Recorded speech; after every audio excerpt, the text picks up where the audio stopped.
Okay, you're watching Punjab 2000. I'm not the presenter. He is Akshay bringing the beef. Reece Ritchie Amara Karan. Right, and we're about to start. Right, so I'm here at the Marriott Hotel, joined by some special people. That's right, the stars of the brand new film, All in Good Time. And I'm here with Reece and Amara.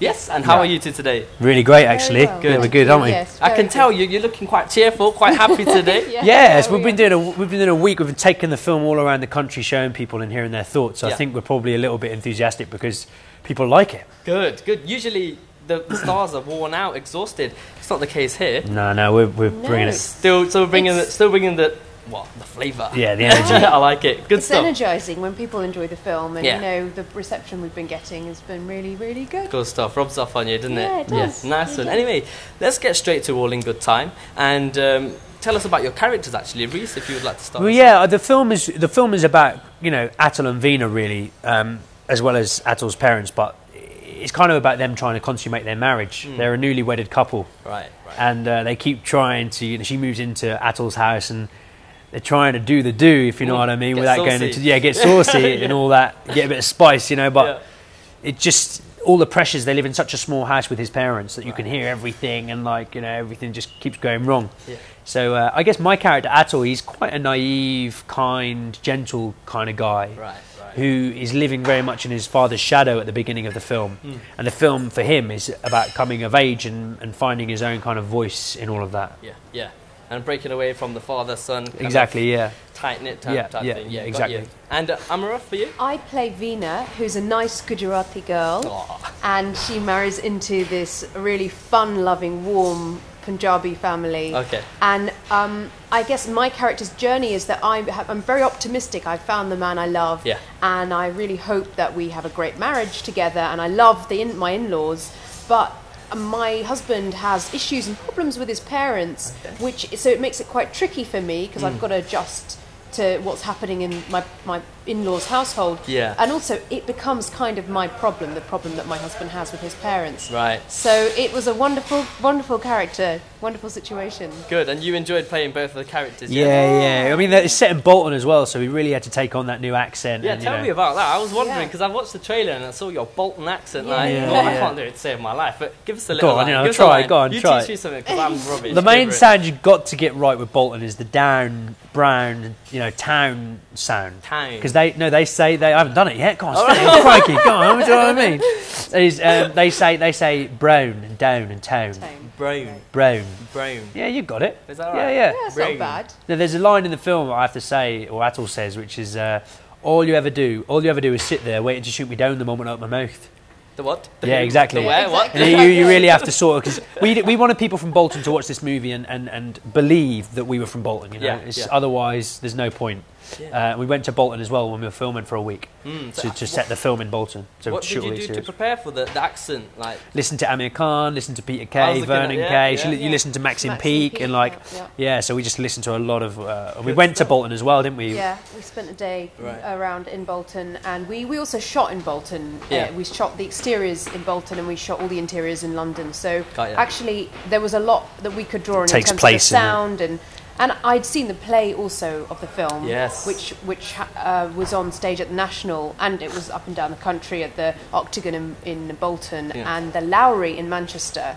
But I saw the stage play, so I had got an idea of the kind of comedy, the northern sensibility from that as well. Yeah. Good stuff. So, like you say, it started off as a performance. It's been around, hasn't it, as the performance after, then into a movie, back into a play, etc.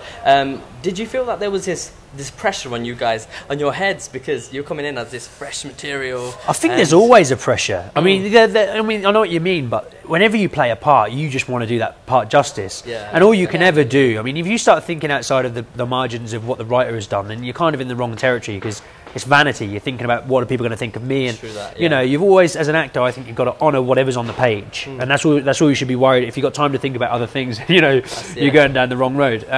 So it's, in that respect, it was the same as many other things. I think the slight awareness of what you're talking about came from having Mira Sayal, yeah. the wonderful Mira, and Harish Patel, playing my parents, because they did the play, and they already knew this play back to front, so I did feel a little bit like the new kid on the block. Definitely, so I listened to them, and we had lots of discussions, and but the movie's very different to the play, and so they had to discover some new things as well. So good stuff. And were they really good, like supportive in terms of advice and stuff? Because obviously they've been through it already, haven't they? Yeah. I mean, they didn't impose their methods or anything, but they were great to have as a resource. Good stuff, right? And now, when I talk about your guys' films, when I think about what films you've been in, things that immediately spring to mind: Centurions and Prince of Persia, because I was a massive fan of Prince of Persia. Oh, cool! I played the games, everything, and then I saw you in it. Now, you've got the completely different characters in them, and I'm sure you've played a range of different characters, but playing kind of the stereotypical young Asian couple, I mean, what was that like?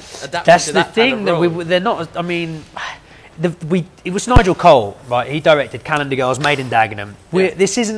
We did not set out to make a stereotype. Right. And do you know what? I'm glad you brought that up, because in all of the regions, Asians have come up to me, as well as obviously everybody else, and said, look, we don't feel patronised or stereotyped by this film. This is a true insight into what a lot of families are like. Yeah. And that, to me, was the biggest reward, because if people watch this and feel like they're in somebody's, they've got an insight into somebody's home. Yeah.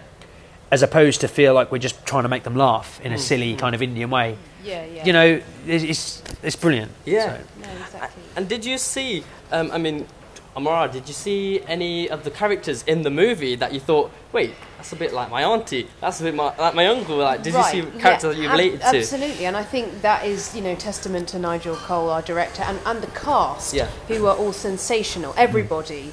And the aunties especially, they're this Greek chorus, and we do see the film. They're like narrators as well in the film, but they're also part of the story. And I think, definitely, I think that is credit to the filmmakers that you really relate to the characters and the chemistry between the whole family. Between the couple and the parents and the in-laws as well. There's scenes between the in-laws, and it really, you're really drawn in to their relationships, and you care, and you feel vested in whether they're going to be all right at the end of the film. And so I think that's the audience almost involved in the whole performance itself. Definitely, definitely. And you brought up the word chemistry, which brings me to you two. Yes. So is it the first time you've been on screen together? Yeah, we hadn't met. I mean, people have been saying we had really good on-screen chemistry, haven't they? Yeah. Which is a real compliment, because we hated each other. No.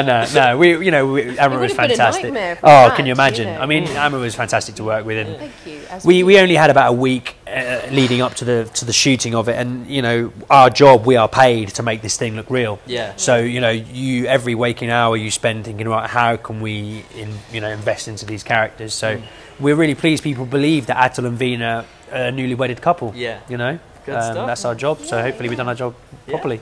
I've seen some good scenes in the trailers where you've been through everything in this performance, haven't you, in this show? I mean, you have your arguments, you come back together, you have your romantic times and not so romantic times. Yeah, tell me about it. There's a scene I saw on the trailer which was you two on the bed, this sturdy bed, and then you try to do the dirty and bang, it breaks. I mean, what was that like, that particular scene? Because it's quite intimate, isn't it? It's funny that was a bit of a cursed bed, wasn't it? In more ways than one. That bed did not want to break when exactly. we'd fall on it, and they'd call action, and we were like, we were on the bed, and then we were thinking, is this thing going to break? And it wouldn't. And then give it a bit of shake. And then we'd go for another take, and we'd be stood up, and we were about to fall onto it, and it just breaks by itself. And then we're just like, what's going on? Right. And the director was like, oh my god! And then in the end, this guy had to put like a bit of wood underneath and just pull it away when we fell on it. So things like that never. The movie gods start to mess around with you, Really and what were the highlights? I mean, that must have been a highlight, but what was probably the best part of the whole of the filming for you two? I mean, individually. Amara? Well, I really enjoyed the wedding sequence, because I think the whole crew and the cast had put so much effort and energy in getting the wedding just right. Yeah. And it was like a real wedding. There was so much anticipation. We had the crane in that day. It was a kind of like a kind of climactic point. And Excuse the pun. Excuse the pun. Wait. Oh, But I loved being dressed in the bridal. And also we had all these extras that day. Yeah. You know, we're used to being in this studio in London. Right, you know, and it's very quiet. As soon as they ring the bell and put the red light on outside, no one can come in. It's very still and quiet and intimate. And then that wedding scene was like all these hundreds of extras come in, and between the takes they were saying, "Can we have photographs?" So like you know, it wasn't like the earnest kind of quiet, concentrated atmosphere in London. Yeah. It's a whole different feel when people are involved, isn't it? Right. When the people, it just creates a different atmosphere. Yeah, which is why we like being in Bolton, because we were on the streets of Bolton. We were really there in the homes. Realistic, yeah. Good. And last of all, what is the underlying message of this movie, and why should people come out and watch this movie? Well, I think the movie is about really a father-son dynamic, and the tensions between a father and a son, and a coming of age for a man. And you know, I think everybody will be able to relate to their parents and having a tough time with your parents and feeling like you can't communicate with your parents so well, and how that affects your relationships as well. I mean, you know, this particular couple are forced to move in with their in-laws, the husband's parents, but I think everyone will be able to relate to every character or recognise an auntie who's interfering, or a mum who's repressed and, you know, kind of, you know, or a dad who's overbearing. And so I think there's something for everybody to relate to. For me as well, this film, it doesn't feel like something it doesn't feel like a genre movie. I mean, you know, you've seen East is East, obviously, right? Yeah, of course. Yeah. And it's, you know, we've got the same writer. It's an intelligent movie. This isn't a film that's just going to try and do something that's been done before just because it works, you know?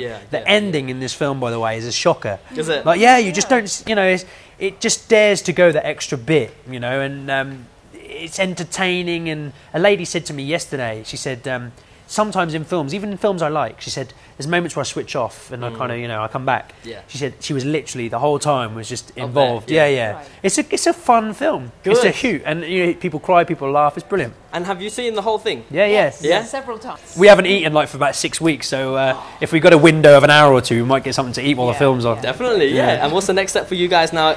Everything's done now. What are you going to do now? I'm on Loose Women tomorrow in London. Hey. Toot toot. So I've got to go do that, and then we're back in London for press. So we're busy with that, aren't we? But then they're going to be all over him, aren't they? Loose Women. Oh God, man. Good luck.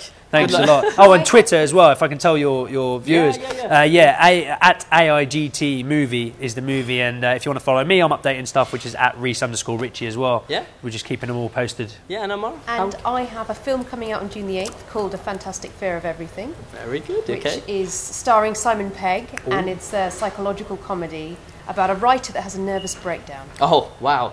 Okay, that should be There you go, you heard it here first. Yeah. Watch this space. Punjab 2000. I mean, I wish you the best of luck for everything you do. Thank you very much. I mean, I'm going to watch this movie. I had to do this. Oh, it doesn't turn. It doesn't turn. Oh man, come on. It's your sister's watch. It's a James Bond thing, isn't it? Yeah. But anyway, we're signing out, and guys, thank you for watching. Thank you.